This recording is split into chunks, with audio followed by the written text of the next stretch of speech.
வணக்கம்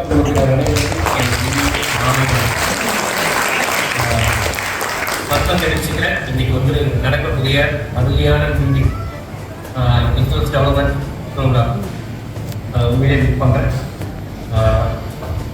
feel very sorry. But இன்னைக்கு நம்ம ஏன் எல்லாரும் ஒன்றா கூடியிருக்கோம் அப்படிங்கிறத ஒரு சின்ன ரிமைண்டர் கொடுக்கலாம் அப்படின்னு நான் நினைக்கிறேன். வாழ்க்கையில எப்படியாவது முன்னேறணும் அப்படிங்கிற ஆர்வத்தோடு இன்னைக்கு எல்லாரும் நான் இன்னைக்கு ரொம்ப கூடியிருக்கோம். தேங்க்யூ. இவ்வளோ மக்கள் வெளியே இருக்கும்போது நாம் மட்டும் இங்கே எல்லாரும் ஒன்றா கூடியிருக்கோங்க.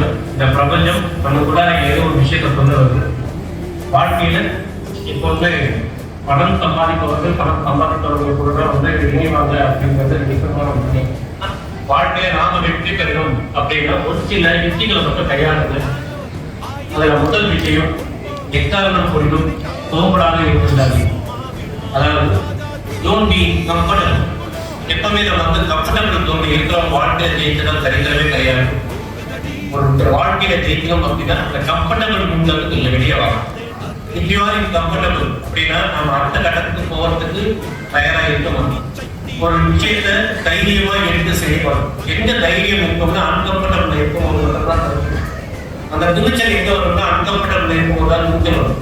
வென்யூவா இன்கம்ஃபர்டபிள். நான் ரொம்ப வசதி ஆயிட்டேன், நல்லா பணக்காரன் ஆயிட்டேன், பட் திடீர்னு மக்களுக்கு கீழே இருப்பாரு. ஏன் அப்படின்னா அவங்க போயிட்டாருன்றதுக்கு அப்புறம் கம்ஃபர்டபிள் ஆகும். So once you are in comfortable கட்டாயமா இந்த சூழ்நிலையில இருந்தாலும் கீழே இருக்கும். Always be other.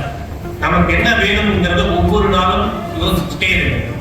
ஒவ்வொரு நாளும் அதுக்கான வாய்ப்புகளை உருவாக்கிட்டே இருக்கும். கட்டாயமா வாழ்க்கையில பெரிய அளவுல நீங்க காமிக்கலாம். உங்க அத்தனை பேரையும் நான் வந்து நெக்ஸ்ட் மீட்டிங்ல கட்டாயமா சந்திக்கிறேன்.